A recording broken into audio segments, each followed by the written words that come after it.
ആടുമുത്തിലോട്ട് ഭഗവതി ക്ഷേത്രത്തിലേക്ക് ദീപവും തിരിയും വേണ്ടിയിട്ട് കുംഭം 12, അതായത് ഫെബ്രുവരി 24 ആടുന്ന് പോകുന്നു. 24-ന് ദീപവും തിരിയും കൊണ്ടുവന്ന് കഴിഞ്ഞാൽ അത് 25-ന് ഞങ്ങൾ കളിയാട്ടം തുടങ്ങലായിട്ട് ചേടിച്ചേരി അമ്പലത്തിൽ നിന്ന് സമ്മതം മേണിക്കാൻ നായനാറൊക്കെ വലിയ ഭഗവതിയിലേക്ക് ഇത് മേണിക്കാൻ സമ്മതം മേണിക്കാൻ കളിയാട്ടം തുടങ്ങുന്നത് അങ്ങോട്ട് ഇവിടെ വന്നിട്ട് അന്ന് രാത്രി കളിയാട്ടം തുടങ്ങും. അതിനോടുകൂടിയാണ് ഇന്നത്തെ ഈ 13, 14, 15, 16 ഫെബ്രുവരി 25, 26, 27, 28-ന് ഇന്ന് തിരുമുടി 2 മണിക്ക് തമ്പുരാട്ടിയിൽ തിരുമുടി നിവരലോടുകൂടി രാത്രി 12 മണിക്ക് ആറാടിക്കലോടുകൂടി അതിന് പരിസമാകുന്നത്. അങ്ങനെ അത്രയാണ് ഇന്നത്തെ കൊല്ലത്തിൽ ചെയ്യുന്നത്. അതേ ഇപ്പോഴും ഞങ്ങൾ പൂർവാധിക ശക്തിയോടുകൂടി തമ്പുരാട്ടീൻ്റെ അനുഗ്രഹത്തോടുകൂടി നടത്തിയത്.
തിരുമുടി നേർന്നു കഴിഞ്ഞാൽ 3 വലത്ത് പ്രദക്ഷിണം വെച്ചതിന് ശേഷം ഗംഗ എന്ന മണിക്കിണർ തമ്പുരാട്ടി ഒളിപാടുണ്ട്. അങ്ങനെ ആ തമ്പുരാട്ടി നീരുന്നത് തമ്പുരാട്ടിനെ കാണുന്നത് കിണറിൻ്റെ ഉള്ളിൽ വെച്ചിട്ടാണ്. ഐതിഹ്യം ഫുള്ളായിട്ട് എനിക്കറിയില്ലെങ്കിലും കണ്ണ് കാണാത്ത മണക്കാടൻ കുരുക്കളാണ് ഇത് കെട്ടുന്നത്. ആ കുരുക്കളെയാണ് കണ്ടിനെ കോലധാരി ആദ്യം കരിവള്ളൂർ കെട്ടിയത് ഈ മണക്കാടൻ കുരുക്കൾ അയാൾക്ക് കണ്ണ് കാണുന്നില്ല, നീ കെട്ടണം എന്ന് പറഞ്ഞ അത് അശരീരി പറയുമ്പോൾ അപ്പോൾ അന്നേരമാണ് പറയപ്പെടുന്നത് കണ്ണ് കാണുന്നില്ലാണ്. അന്ധനായി തുഴലൊന്നു കഥ കാണാൻ.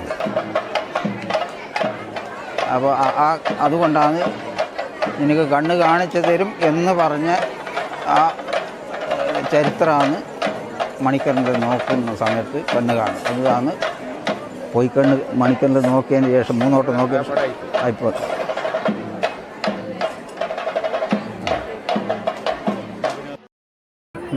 അപ്പോൾ കണ്ണ് കാണാത്ത ഒരാളോട് തെയ്യം കെട്ടാൻ പറഞ്ഞാൽ എന്ത് അവസ്ഥ. അതാണ് ഈ പൊയ്ക്കണ്ണിൻ്റെ സ്ഥിതി. അങ്ങനെ മണിക്കിണറിൽ നോക്കലോടുകൂടി കണ്ണ് കാണുന്നു. മണിക്കിണറിൽ നിന്ന് ഉത്ഭവിച്ചത് കൊണ്ടാണ് ആ ഐതിഹ്യത്തിൽ അങ്ങനെ പറയുന്നത്. അപ്പോൾ മണിക്കിണറിൽ ആദ്യം പൊയ്ക്കണ്ണോട് കൂടി നോക്കുന്നു, പിന്നെ പൊയ്ക്കണ്ണ് അയക്കുന്നു. അപ്പോൾ മണിക്കിണറിൽ നോക്കുമ്പോഴേക്ക് ഇതിൻ്റെ കണ്ണ് കാണിക്കുമെന്നാണ് ഐതിഹ്യത്തിൽ പറയപ്പെടുന്നത്. അതുപോലെയാണ് തമ്പുരാട്ടി ഈ 3 പ്രദക്ഷിണത്തിന് വലത്ത് വന്നിട്ട് മണിക്കിണറിൽ നോക്കുന്ന ചടങ്ങ്.